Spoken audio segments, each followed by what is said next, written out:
Chennai shopping mall Aadi blockbuster KG sale. KG చీరల ప్రారంభ ధర కేవలం 150 రూపాయలు మాత్రమే. కొన్ని ప్రత్యేక చీరలపై రెండవ చీర కేవలం 9 రూపాయలకే సొంతం చేసుకోండి. కాంగ్రెస్ పాలనలో అతిపెద్ద బొగ్గు కుంభకోణం జరిగిందని కేంద్ర మంత్రి కిషన్ రెడ్డి ఆరోపించారు.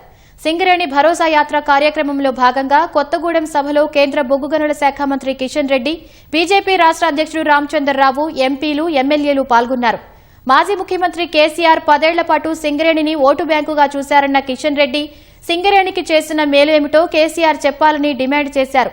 సింగరేణిని గతంలో బీఆర్ఎస్, ఇప్పుడు కాంగ్రెస్ దోచుకుంటున్నాయని కేంద్ర మంత్రి కిషన్ రెడ్డి ఆరోపించారు.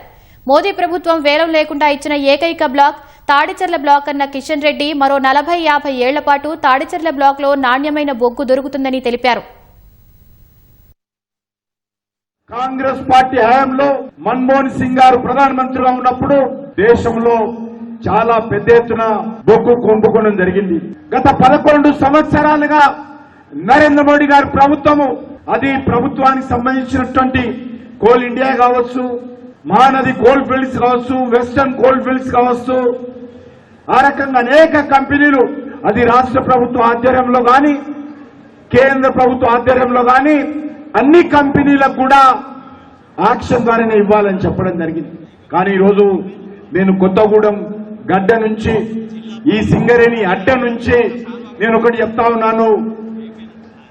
సుమారు 11 సంవత్సరాల తర్వాత ఆక్షన్ లేకుండా నరేంద్ర మోడీ గారి ప్రభుత్వము ఇచ్చినటువంటి మొట్టమొదటి బ్లాకు 20 సంవత్సరాలుగా ఇక్కడ ప్రజలు, ఇక్కడ కార్మికులు, ఇక్కడ రాజకీయ పార్టీలు, ఇక్కడ ప్రజాప్రతినిధులు అందరూ అడుగుతున్నటువంటి ఈ తాడిచెర్ల బ్లాకు నరేంద్ర మోడీ గారి ప్రభుత్వము 20 సంవత్సరాల తర్వాత ఇచ్చింది.